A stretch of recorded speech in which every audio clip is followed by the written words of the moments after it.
أعوذ بالله من الشيطان الرجيم. بسم الله الرحمن الرحيم. الحمد لله رب العالمين، والصلاة والسلام على أشرف الأنبياء والمرسلين وعلى آله وصحبه أجمعين. اللهم صل على سيدنا محمد الفاتح لما أغلق والخاتم لما سبق، ناصر الحق بالحق والهادي إلى صراطك المستقيم، وعلى آله حق قدره ومقداره العظيم. قال رب اشرح لي صدري ويسر لي أمري واحلل عقدة من لساني يفقه قولي. أحييكم بتحية الإسلام، تحية مباركة من عند الله، تحية الإسلام السلام. السلام عليكم ورحمة الله وبركاته.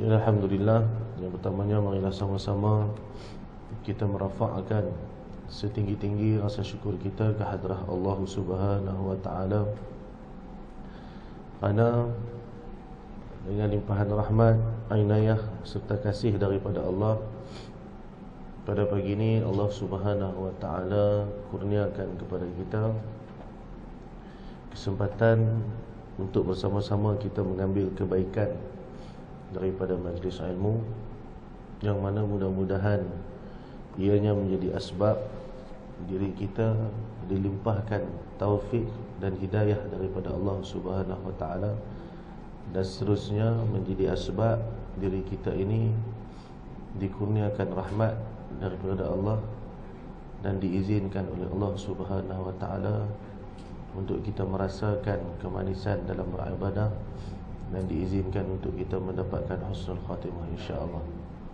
Sebab dalam pada berbuat ketaatan, dalam pada kita sentiasa melazimi majlis ilmu, kalau tak ada pada diri kita ni perkara-perkara yang saya sebut tadi, maksudnya tak ada taufik, tak ada hidayah, tak ada rahmat, dan tak dapat husnul khatimah, maka perkara tu hanyalah suatu bentuk kesia-siaan. Ibaratnya seorang kaya yang mempunyai banyak harta, akan tetapi hartanya tidak dapat dimanfaatkan untuk diri dia. Sebab apa? Sebab dia sakit, jadi duit banyak tak boleh nak makan sedap pun. Sebab dia sakit, jadi rumah pun tak boleh buat besar sangat, walaupun duit dia tu boleh buat istana. Sebab dia sakit, maka dengan duit banyak tadi ni, dia tak boleh nak jumpa dengan semua orang, takut orang rompak dia, takut orang curi duit dia.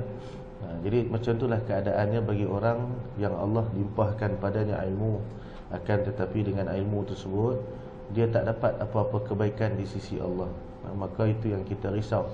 Sebab itu Allah sallallahu alaihi wasallam Muhammad, saya selalu pesan, terutamanya pada diri saya, bila kita mengaji ni, bukanlah mengaji atas kerana nama tok guru kita, tapi kita mengaji atas kerana Allah sallallahu alaihi wasallam Muhammad nak mendapatkan rahmat daripada Allah. Sebab tu hari ni orang mengaji ramai, tapi buah daripada mengaji itu ramai yang tak dapat. Ramai yang tak dapat buah daripada mengaji itu. Kerana apa? Kerana bila mengaji tadi ni bukan atas tujuan nak mendapatkan rahmat Allah. Kan kita tengok, macam tengok kat masjid-masjid lah, kalau yang turun tu orang yang terkenal dekat TV, orang yang terkenal dalam YouTube contohnya, parking sampai tak cukup. Tapi kalau yang main mengajar tu tok-tok guru tua yang memang dah terang-terang alim. Saya biasa pergi dekat satu masjid ni, kalau saya sebut nama masjid, orang tahu dia masjid besar kat Kedah ni, Allahumma salli ala sayyidina Muhammad. Yang mengajar tu satu tok guru tua, dia baca kitab kuning tu. Yang duduk depan dia ada lah kot 2 orang. Sebab apa?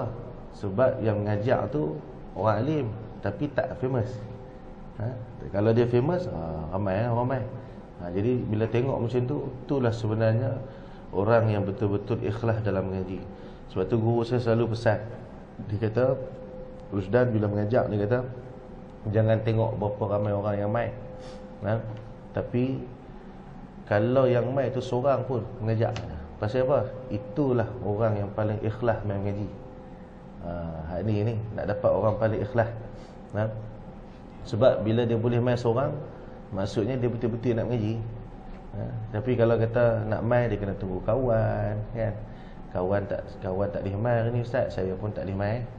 Jadi bukan mengaji kerana Allah dah, mengaji kerana kawan. Jadi esok yang nak selamatkan dia dalam kubur bukan kawannya, tapi dia pulun ikut hak kawan. Itu jenis orang mengaji. Jadi alhamdulillah Allah izinkan kita untuk bersama-sama pada pagi ini. Mudah-mudahan kita betulkan niat kita, kita tetapkan keimanan kita, betulkan tujuan kita. Kita buat semua ni atas kerana nak mendapatkan rahmat daripada Allah. Mudah-mudahan Allah limpahkan rahmat ke atas kita, insya-Allah. Jadi insya-Allah pagi ini saya nak baca nasihat daripada kitab Nasaihul Ibad, iaitu nasihat tentang 4 perkara, iaitu 4 penyebab hati menjadi gelap dan 4 penerang hati. Qala musannifu rahimahullahu ta'ala wa nafa'ana bi'ulumihi wa nawwara qulubuna binuri anwari asrarihi, amin. Diriwayatkan bahawa penyebab hati menjadi gelap itu kerana 4 perkara. Demikian pula ada 4 faktor yang menjadikan ia terang bercahaya. Baik, Allahumma salli ala sayyidina Muhammad. Bila kita bercerita tentang hati, hati ini adalah tempat jatuhnya cahaya daripada Allah. Sebab tu bila mana hati ni menjadi tempat yang tidak mampu untuk menyerap cahaya, maka tidak akan ada kebaikan pada hati tersebut.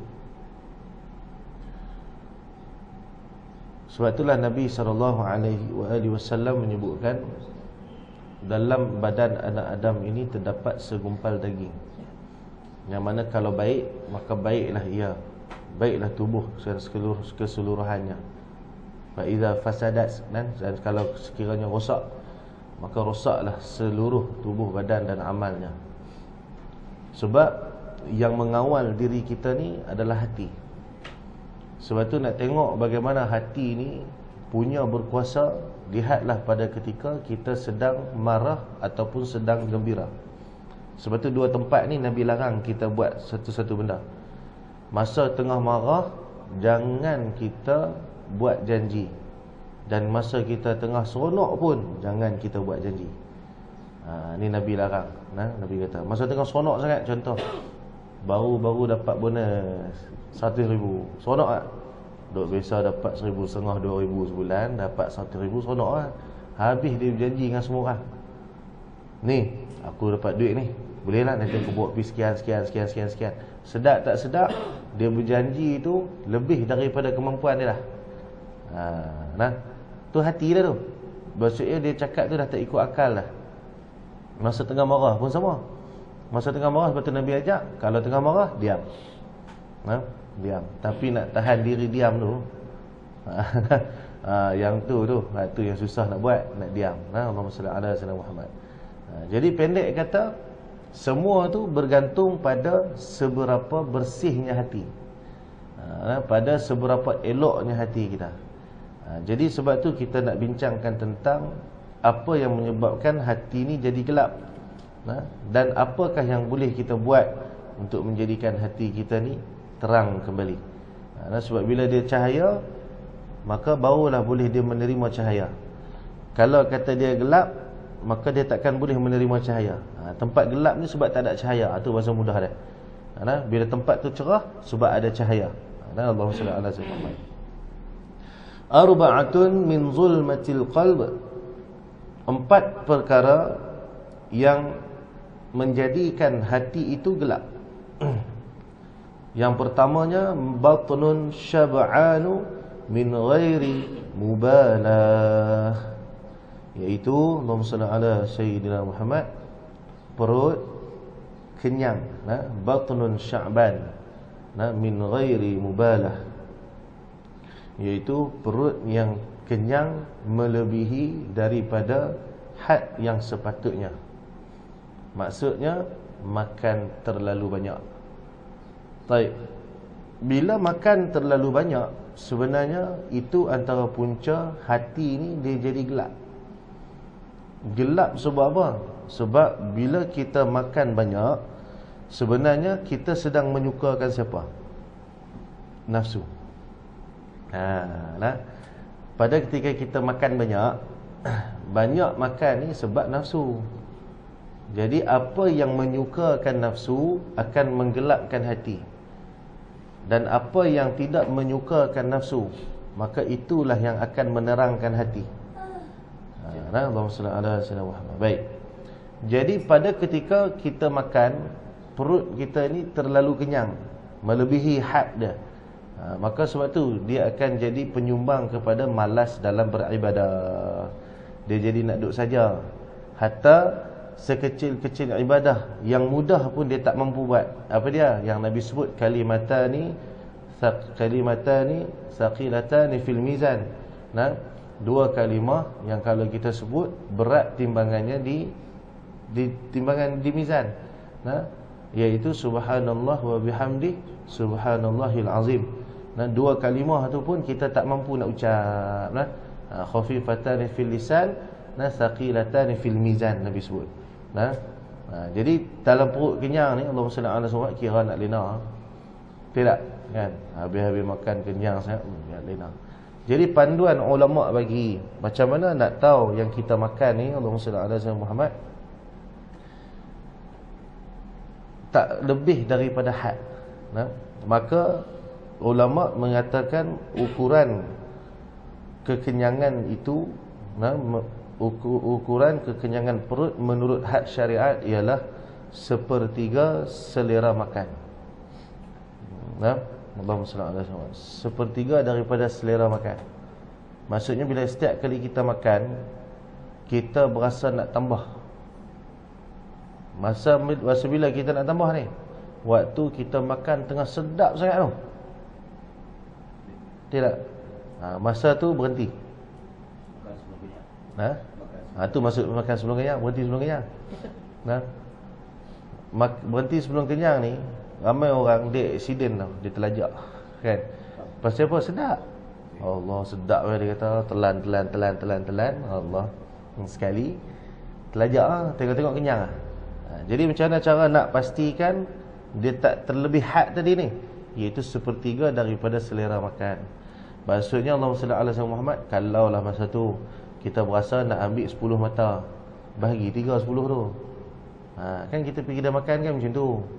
Kita sampai tengok lauk banyak penuh, tak tahu nak makan mana satu. Ni sedap kata. Lah kali buh semua. Kan? Lepas tu bila kedai main kira mahal, marah kedai. Kan? Allah sallallahu alaihi wasallam. Apa mahal kedai ni? Padanlah bubuh sampai 5 mata. Kan? Dengan telur dia, dengan daging, ikan, ayam. Ayam wajib. Ayam pula goreng, ayam goreng dengan ayam bakar. Dua-dua mesti kena ada. Kan? Satu atas paha, satu bahagian paha. Complete set duduk dalam pinggan. Allahumma salli ala Muhammad. Jadi benda tu dia kena buat macam tu. Jadi kalau kata kita teringin apa satu, sebab tu kalau tengok tok guru alim ulama biasa dia makan tak lebih daripada 2 mata ya. 2 mata ya satu. Nah, sama ada lauk dengan sayur kan, ataupun lauk dua-dua tu. Dia macam tu, dia takkan lebih 2 sebab bila dia lebih dia dah jadi nafsu lah. Sehingga kan kalau kita belajar tasawuf, ulama tasawuf mengatakan Allahumma salli ala Muhammad, makan melebihi daripada keperluan tubuh badan akan dihisap di hadapan Allah esok. Masalah kita mana tahu badan kita perlu banyak mana. Macam mana nak tahu badan kita ni terlebih makan ke tak ni, kita tak tahu. Tidak. Kita kata aku kau tak makan hari ni mati ni, kita kata. Try tak makan kau, hidup lagi tak? Jadi kalau hidup lagi maksudnya badan tu tak perlu lagi makan tu. Jadi susah. Jadi macam mana cara nak pastikan yang kita makan ni tak kena hisap dengan Allah di akhirat kelak? Kaedah dia mudah makan secara berjamaah. Jangan makan seorang-seorang. Jadi kalau kita duduk kat rumah seorang, guru saya kata dulu Allahumma salli ala Muhammad, kalau rasa nak makan kat rumah kita seorang, tak ada siapa, ambil nasi, letak dalam 2 pinggan, pergi ketuk rumah jiran sebelah. Jangan teman saya makan, saya kata, saya tak mau nanti kena hisap kat akhirat ni. Boleh buat lagu tu. Kalau tak pun pergi kedai makan, tumpang meja orang, tengok mana duduk seorang kan. Boleh tak saya nak makan sekali duduk tani kata. pasal saya tak mau nanti makanan saya kena hisap. Kita cubalah buat. Sebab tu saya Allahumma salli ala Muhammad susah nak makan seorang-seorang. Mesti nak kena ajak orang tak.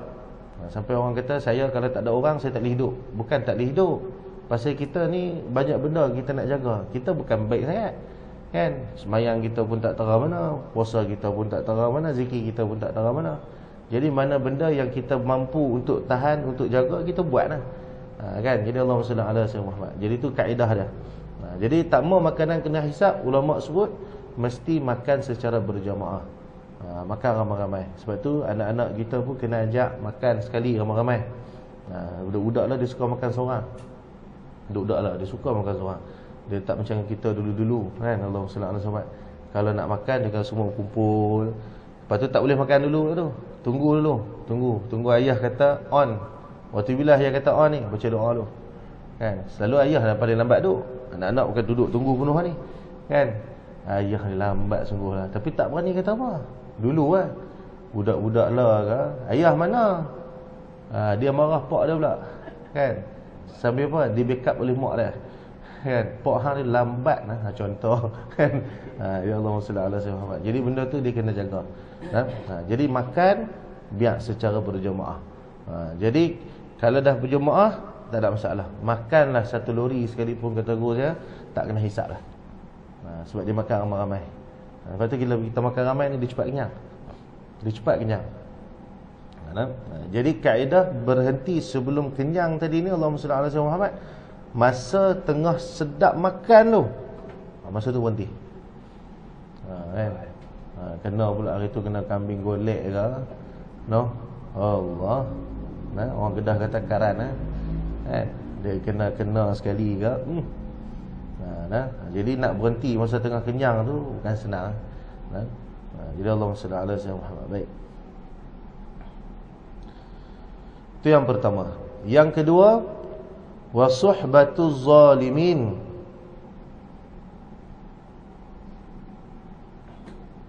Yang kedua yang menggelapkan hati itu ialah bila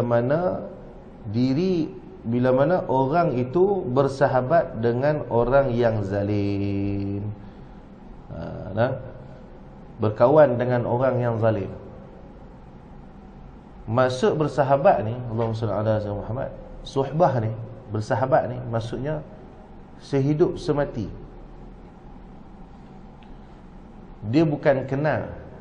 Dia kalau kenal ni lain. Kenal ni dia cuma sekadar tahu je. Tapi bila suhbah, sebab tu orang kata suhbah, bersahabat. Bersahabat ni Allahumma salli ala Muhammad, tanda bersahabat bila apa yang kawan kita suka, kita suka.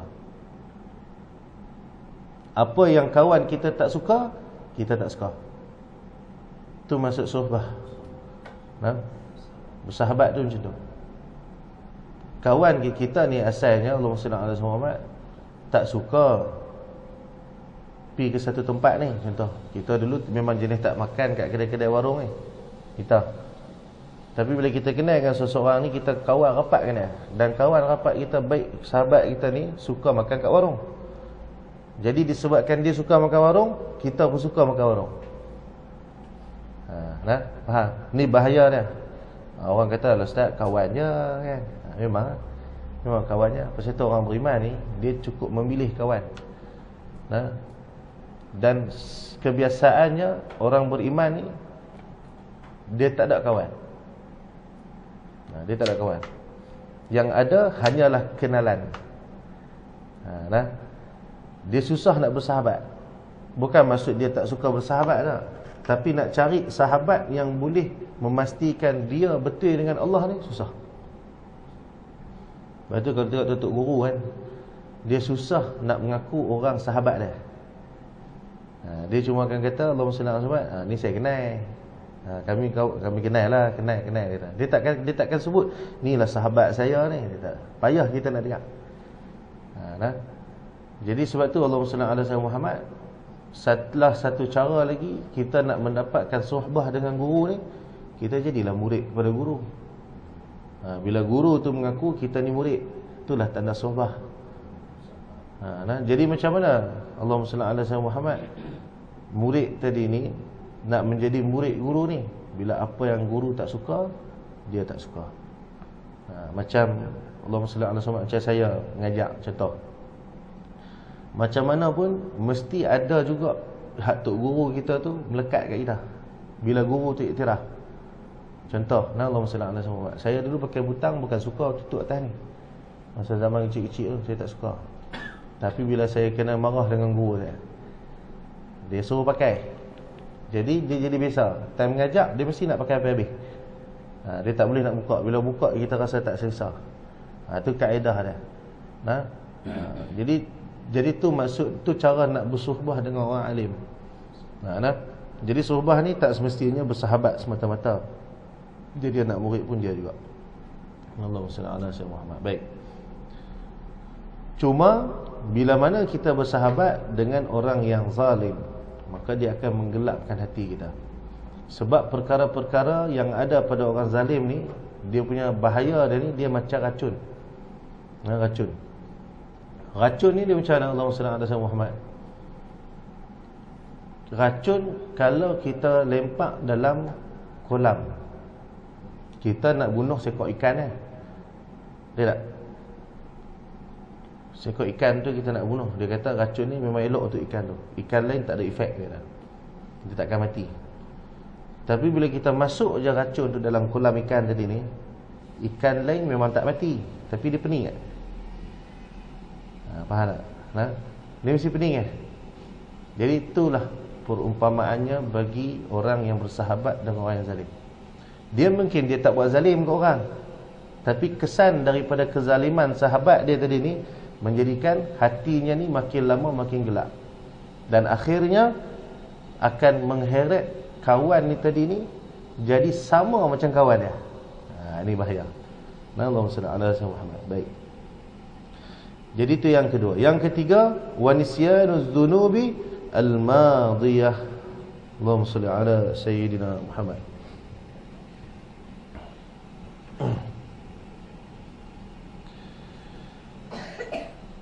Dan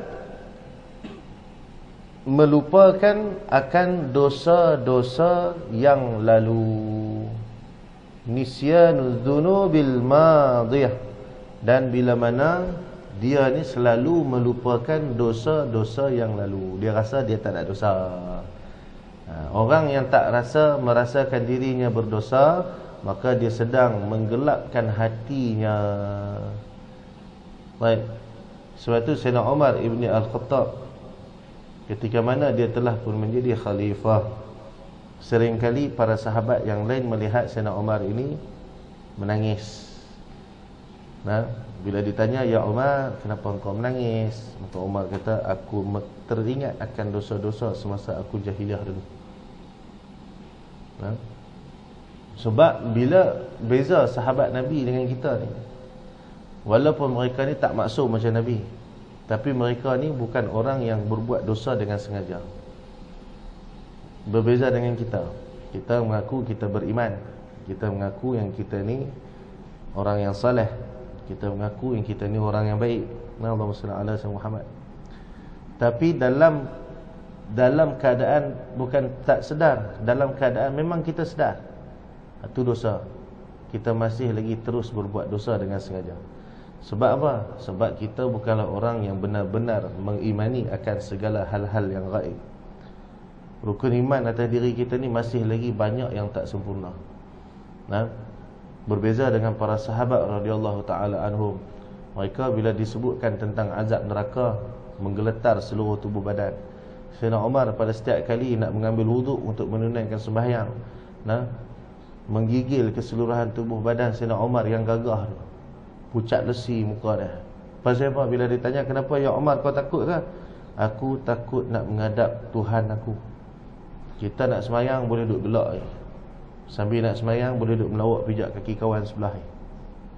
Sambil nak sembahyang boleh tepuk dahi kawan ni. Orang khomat pun tak dengar, dah khomat ke? Macam tu. Tu kita. Tapi Sayyidina Umar Ibn Khattab tak macam tu.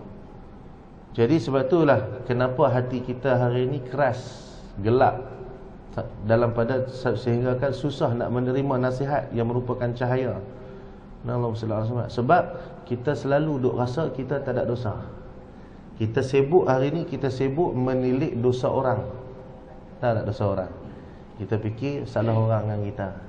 Salah kita dengan orang, kita tak fikir pun. Kita tak ada berasa macam aku ada buat salah dengan orang ni. Ada aku ni tak ada. Yang hari-hari kita sebut, kitalah mangsa keadaan. Kitalah yang selalu menjadi mangsa akan kesilapan orang. Itu kita. Jadi sebab tu disebutkan di sini Allahumma salli ala sayyidina Muhammad. Yang ketiga, wa nisyanul dzunubil madhiyah, dan dia lupa akan dosa-dosa dia yang lalu. Baik. Wa tulul amal, dan yang keempat, panjangnya angan-angan. Allahumma salli ala sayyidina Muhammad. Pada ketika dirinya ini selalu panjang akan angan-angan. Panjang angan-angan ni, Allahumma salli ala sayyidina Muhammad, maksudnya apa? Maksudnya bila mana dia merasakan dalam hidup dia akan mendapatkan semua yang diinginkannya. Itu maksud panjang angan-angan. Panjang angan-angan. Panjang angan-angan ni bila mana dia sangka dalam hidup dia boleh dapat semua yang diinginkannya. Dia teringin sekian ni, dia rasa dia akan dapat semua. Sebab itulah dia berusaha berhabis-habisan untuk mendapatkan semua keinginannya. Kita rumah tak apa besar, teringin rumah besar pasal tengok orang ada rumah besar. Jadi kita rasa kita boleh dapat tak? Kita rasa boleh dapat. Kita rasa kita banyak lagi masa untuk mendapatkan benda yang kita inginkan tu. Faham tak? Allahumma salli ala sayyidina Muhammad. Sebab tu perkara mulia yang Nabi suka buat, kita tak mampu buat, iaitu tidak memberikan hutang. Nabi tak suka bagi hutang. Nabi tak suka bagi hutang, tapi Nabi suka memberikan harta. Maksud bila orang minta hutang dengan Nabi, Nabi bagi terus. Bahasa dia macam tu. Allahumma salli ala sayyidina Muhammad. Kita boleh buat ke? Sebab apa kita tak boleh buat? Sebab kita panjang angan-angan. Kita sangka dengan duit yang kita bagi kawan kita pinjam tadi ni boleh menjadikan kita lebih kaya lepas ni. Faham tak? Kita ada 10,000, kawan dia nak pinjam, kita bagi lah. Bila bagi tu, kita harap dapat balik tak 10,000 tu? Harap kan? Mestilah harap bagi hutang. Takkan kita bagi hutang kita tak harap orang bayar? Tidak. Kita harap dia bagi balik. Dan kemudian Allahumma salli ala sayyidina Muhammad, pasal apa kita harap dia bagi balik? Sebab kalau dia tak bagi balik 10,000 tu, habis 10,000 tu.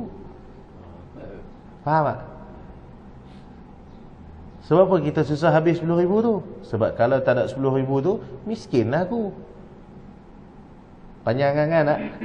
Dia lupa, kalaulah dia mati dalam keadaan duit tu dalam simpanan dia pun, boleh guna lagi tak duit tu? Dia boleh guna lagi tak? Tak boleh pun. Sebab tu kata sunatnya yang kita duk risau dalam hidup hari ni, Allahumma salli ala sayyidina, bukan sebab kurang rezeki. Sebenarnya rezeki atas bumi ni untuk semua orang cukup dah. Cukup. Semua orang hari-hari boleh kenyang 2 kali.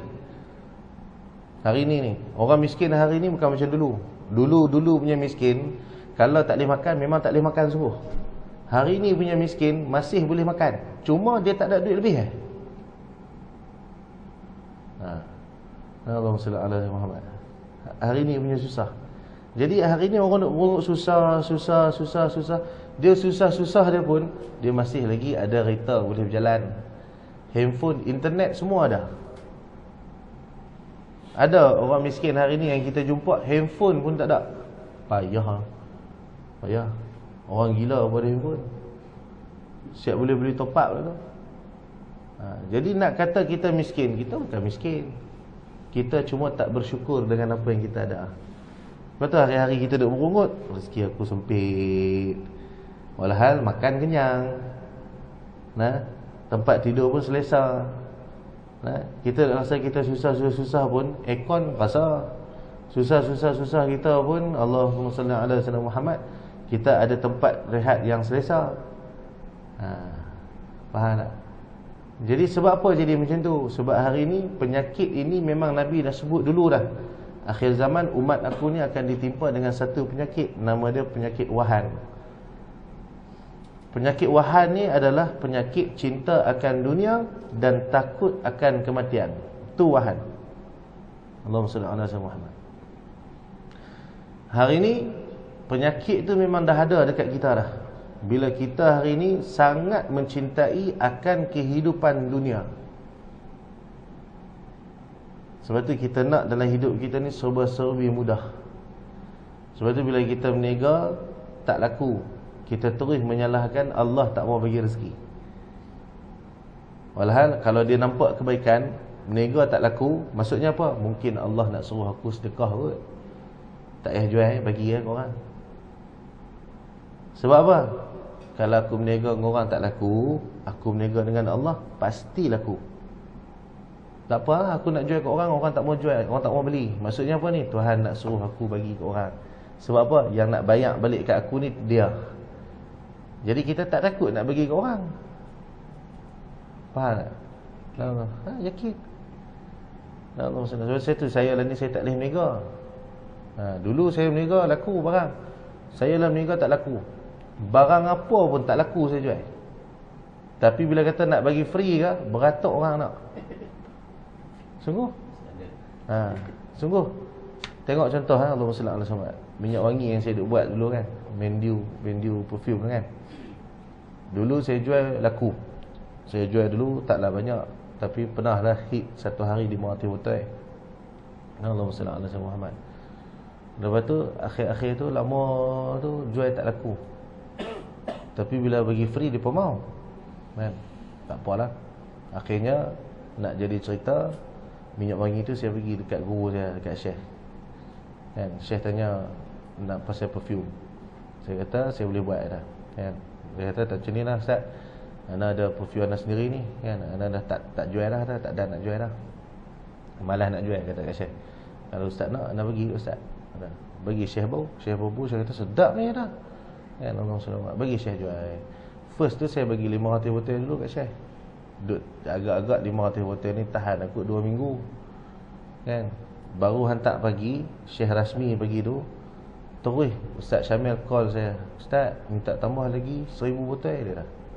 Tak cukup ni dia dah. Terkejut saya, gelabah saya cari minyak wangi. Saya bagi kat Syekh, saya betul-betul bagi, saya bagi modal kat Syekh. Kan? Saya bagi modal. Lepas tu Syekh pun tu kata tok guru ni dia bukan macam kita pangai.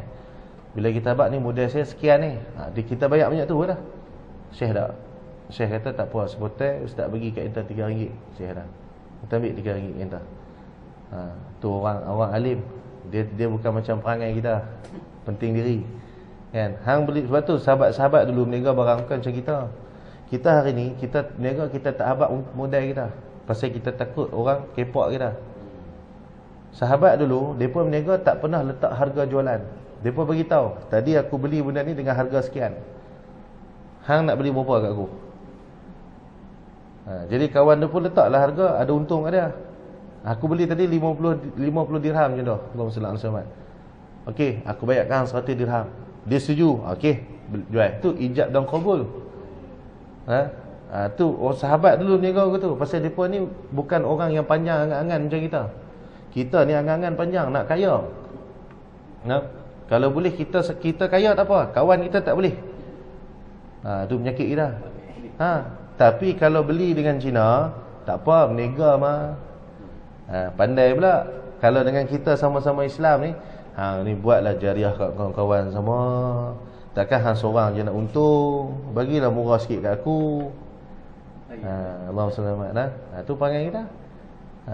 Cina memang dia kata modal air pun banyak ni. Bohong kan. Saya tahu saya kawan dengan Cina.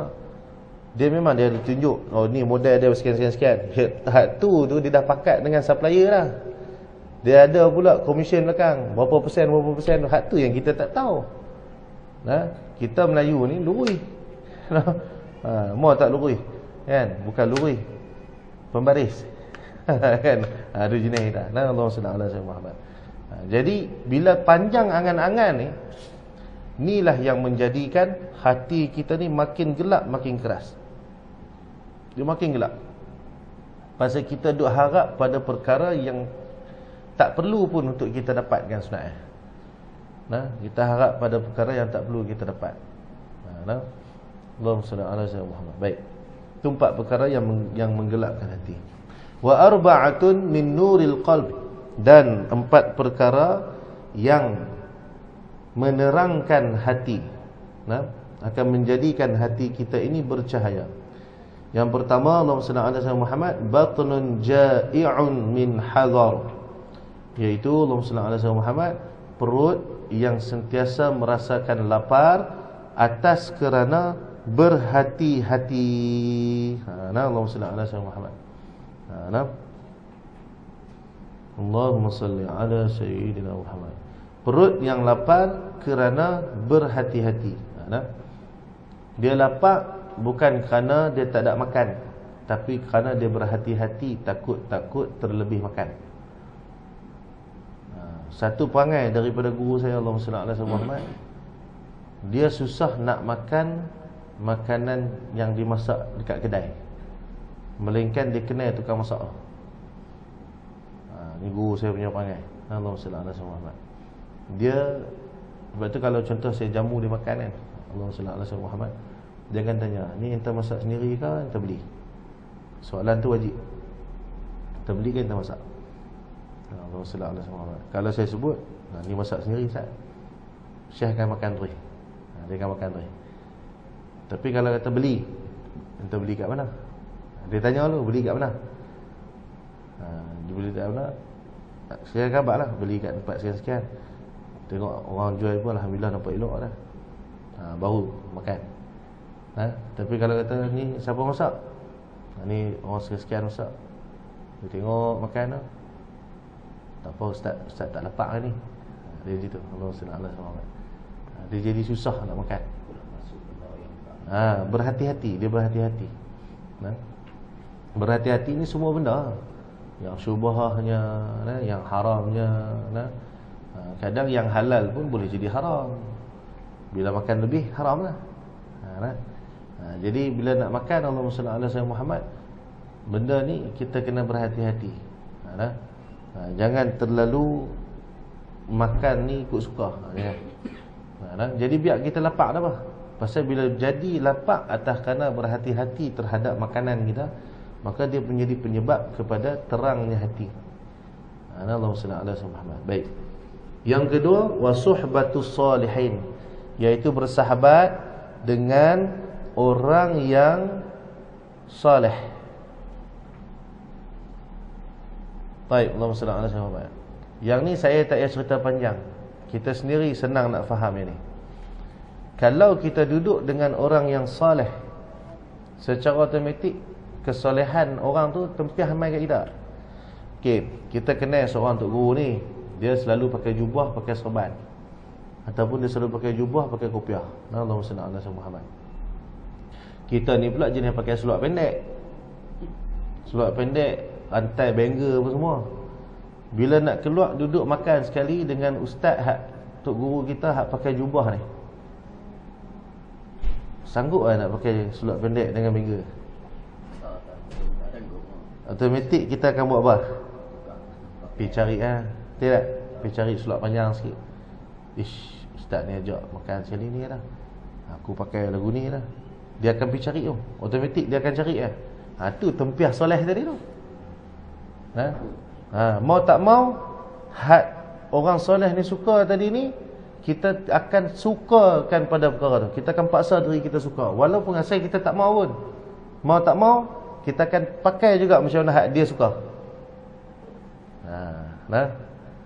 Macam ni lah, Allahumma salli ala Muhammad. Saya tak merokok, dan saya memang cukup tak suka rokok. Hidung saya ni tak boleh bawa asap rokok. Kalau asap bakhur okey, berasap penuh kelas pun tak apa. Tapi kalau asap rokok jangan. Elok-elok mood saya happy, nanti dia jadi lain. Dia jadi malas nak sembah. Jadi mana hak kenal saya macam tu Allahumma salli ala Muhammad, dia tak mau rokok. Dia nak rokok, dia akan menyuruh. Macam ada seorang ni, dia khidmat saya dekat, kalau saya turun Perak, dia akan khidmat bawa saya pergi kuliah sekali kan. Allahumma salli ala Muhammad. Saya tahu dia merokok, tahu, bukan tak tahu. Tapi Allahumma salli ala Muhammad, dia tak pernah merokok depan saya. Dia menyorok jauh. Tapi dalam pada jauh-jauh menyorok tu pun saya tahu lah. Tahu bukan sebab kasyah tak, tapi sebab hidung saya ni dia sensitif. Dia sensitif. Sikit pun bau. Dia ada bau. Jadi hak tu. Benda tu yang kata suhbah dengan orang soleh ni akan menjadikan hati kita terang. Sebab apa? Benda yang tak elok hak kita suka buat tu, automatik kita akan jadi payah nak buat. Dan kalau dia nak buat juga pun dia akan susah. Jadi pada orang yang bersusah-susah untuk menyembunyikan keburukan dia, orang ni saya cukup tabik Tabik pasal apa? Punya nak buat jahat juga sampai kena menyorok. Jadi senang dia jangan buat lah. Kan? Jangan buat. Allahumma salli ala sayyidina Muhammad. Baik. Yang keempat, yang ketiga, Allahumma salli ala sayyidina Muhammad. Wa hifzuz dzunubi, dan selalu mengingat akan dosa-dosanya. Rupa-rupanya Allahumma salli ala sayyidina Muhammad, cara untuk istiqamah dengan taubat kita adalah dengan cara mengingati dosa. Sebab bila kita ingat dosa, barulah dia main menyesal. Kalau tak ingat dosa, dia tak menyesal. Pasal itu dia boleh ulang silap yang sama. Kalau dosa dia ingat, dia akan menyesal. Cumanya kaedah dia menyesali dosa ni bukan dengan cara Allahumma salli ala sayyidina Muhammad pi bercerita ke orang. Hak ni banyak orang buat salah. Bila dia menyesal dosa, dia pergi cerita ke orang, saya ni dulu tak semayang. Saya kalau teringat dosa tak semayang ni, saya sedih lah. Kalau dia bercerita tu dengan tok guru tak apa, dengan orang alim tak apa. Tapi bila yang dia bercerita tu dengan kawan-kawannya, itulah yang akan menjadi faktor kepada rosak dosa dia, rosak taubat dia. Sebab bila cerita pada orang yang salah, nasihat yang akan sampai pada dia pun salah. Apa kawan dia kata, tak apalah tu dosa lama hang, tak payah ingat dah. Mana boleh tak payah ingat. Jawapan yang betul, tak apalah nak buat macam mana, cerita lepas, kita bukan boleh patah balik lah. Yang penting hang mulai hari ni jaga diri, ingat balik, jangan kita ulang dosa sama. Faham? Macam kita bawa motor lah, kita tak pernah lalu jalan tu. Sekali lalu langgar lubang, boom, pecah tayar. Kali kedua kita lalu jalan tu, kita ingat tak lubang tu tahu nak. Jadi bila kita ingat, kita nak langgar lagi tak? Faham tak? Tapi cuba kalau lalu kali kedua kita tak ingat lubang tahu mana, kena tak kali kedua? Dia akan kena kali kedua. Macam tu ya, mudah sebab tu dosa kita kena ingat. Ingat bukan untuk dibangga-banggakan. Ada orang dia bangga dengan dosa. Saya ni boleh semayang hari ni bukan nak kata apa, nak kata sebab dulu ni saya selalu tinggal semayang. Satu hari tu Allah campur hidayah kat saya tak sanggup dah nak tinggal semayang. Baik, inilah orang yang berbangga dengan dosa. Pasal dia bercerita dalam keadaan tidak ada rasa penyesalan. Faham? Dia rasa dosa itu benda besar, bukan benda yang patut disedihkan pun. Sebab tu dia bangga dengan ibadah dia. Jadi orang yang mampu untuk ingat dosa dalam keadaan menyesali akan dosa, maka bila dia boleh buat ibadah, dia takkan lupa diri. Dia takkan ada sombong dalam diri dia. Dia takkan ada rasa aku bagus tak. Dia akan kata apa? Dulu ni seorang-seorang dia lah, seorang-seorang dia. Dulu ni aku semayang cukup lihat, tapi hari ni Allah baik sungguh lah. Dia bagi aku semayang juga. Kalau aku tak semayang, dia bagi satu rasa Allah. Dia ada rasa. Dia tu dia sendiri Allahumma salli ala sayyidina Muhammad. Baik. Itu yang ketiga. Yang keempat, yang menerangkan hati, iaitu wa qasrul amal, iaitu Allahumma salli ala sayyidina Muhammad, pendek akan angan-angan. Jadi tanda orang yang pendek angan-angan, macam saya kata tadi, Allahumma salli ala sayyidina Muhammad, bila dia tidak sibuk untuk mengumpulkan dunia. Bila dia tak sibuk kumpul dunia, maka itulah orang yang pendek angan-angan. Jadi wayah yang dirahmati Allah Subhanahu wa ta'ala sekalian, Nabi SAW ada sebut dalam sebuah hadis yang lain, Nabi kata inna ashadda inna ashadda ma atakhawwafu alaikum khaslatan ittaba' al-hawa wa tulul amal. Fa amma ittiba'ul hawa fa innahu ya'dilu 'anil haqqi wa amma tulul amal fal hubbu lid-dunya. Baik. Nabi sebut sesungguhnya dua perkara yang aku khawatir ke atas kamu, yang Nabi risau benda ni ada pada diri kita, iaitu ittiba'ul hawa wa tulul amal, iaitu suka menundukkan diri terhadap kehendak nafsu, wa tulul amal, dan panjang akan angan-angan. Fa amma, dan maka adapun ittiba'ul hawa, menurut akan hawa itu, mengikuti akan hawa nafsu itu, fa innahu ya'dilu 'anil haqq, iaitu akan menjadikan dirinya ini menyanggahi akan perkara-perkara yang hak. Sebab bila kita mengikut kehendak nafsu, pasti kita akan buat benda yang salah. Nah, bila kita suka nafsu, kita akan buat benda salah. Kita nak harta, harta ni, suka simpan harta ni, nafsu ke bukan nafsu? Nafsu lah, nafsu suka. Jadi bila nafsu ni suka, kita duk turut kumpul harta ni, lalah ke itu yang buat benda haram. Faham tak? Pasal apa? Sebab nafsu suka. Ni susah. Sama ibadah pun sama. Sebab tu dalam ibadah pun kena jaga, jangan buat kerana nafsu. Baik. Kemudian Nabi kata, wa amma tulul amal fal hubbu lidunya, dan adapun panjang akan angan-angan itu adalah fal hubbu lidunya, iaitu cinta akan dunia. Baik, Allahumma salli ala sayyidina Muhammad. Jadi ini dua benda yang Nabi khatir ada pada diri kita. Allahumma salli ala sayyidina Muhammad. Baik. Jadi saya kira cukuplah sekadar tu. Ada sikit lagi tapi panjang ini. Panjang sangat. Jadi Allahumma salli ala sayyidina Muhammad, yang tu insya-Allah bila-bila masa lain kita baca.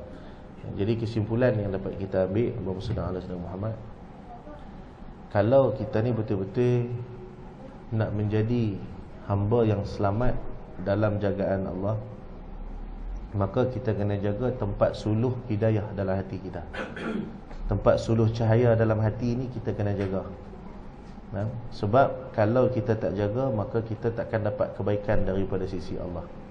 Kita akan jadi payah dalam kehidupan kita. Kita akan jadi payah. Maka atas kerana tu, Allahumma salli ala sayyidina Muhammad, berusahalah kita untuk membersihkan hati.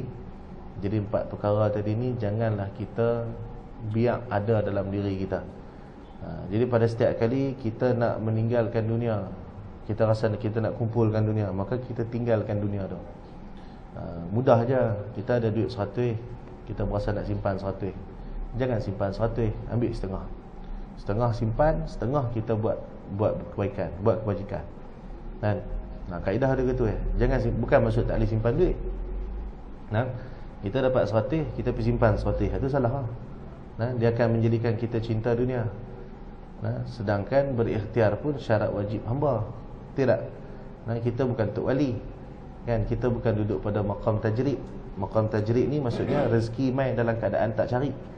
Allahumma salli ala sayyidina, kita ni duduk dekat maqam yang biasa, awam. Jadi bila ada duit 100, dapat duit 100, jadi kita nak simpan untuk kegunaan akan datang kalau ada keperluan yang sesuai dengan apa yang kita buat lah. Allahumma salli ala sayyidina Muhammad. Jadi kita pun ambil 100 tadi ni, simpan setengah. Nak lagi elok, bagi 3. Bagi 3. Setiap kali kita dapat, bagi 3. 1 kita pakai kat kita, 1 pakai untuk keluarga kita, 1 lagi untuk bagi pada orang. Tu yang paling elok lah. Tapi bila buat 3 tu, dia tak nak simpan lah. Tapi tak simpan pun tak ada masalah sebenarnya. Sebab bila kita simpan, maksudnya kita tak yakin dengan pertolongan Allah tu Sebab tu orang yang selalu simpan duit ni, dia akan ada masalah selalu.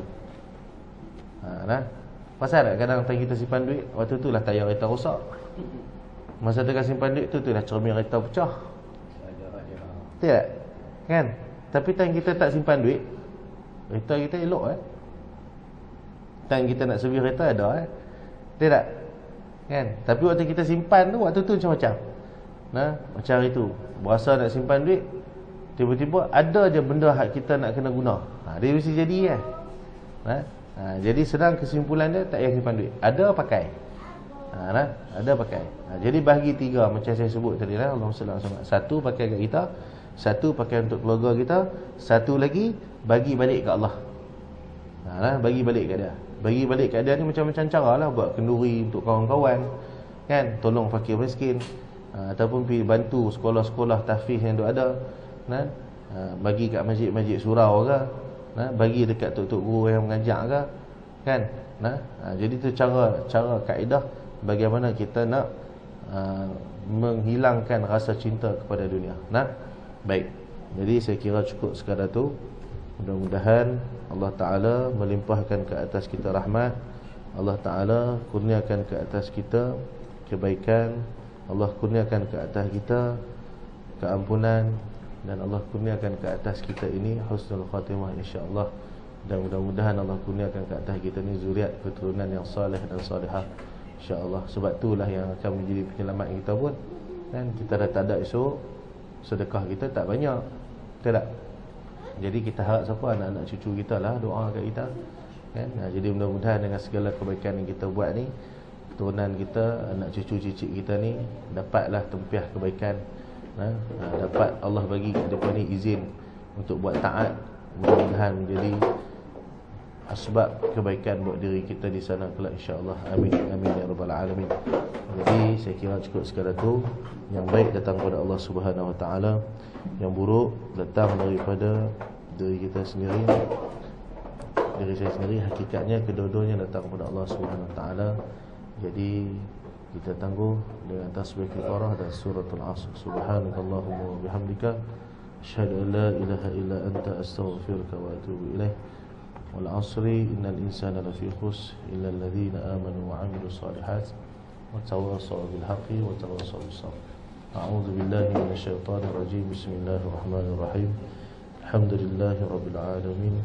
Wassalatu wassalamu ala asyrafil anbiya'i wal mursalin wa ala alihi wa sahbihi ajma'in. Allahumma nawwir qulubana bi nuri hidayatik. Allahumma nawwir qulubana bi nuri hidayatik.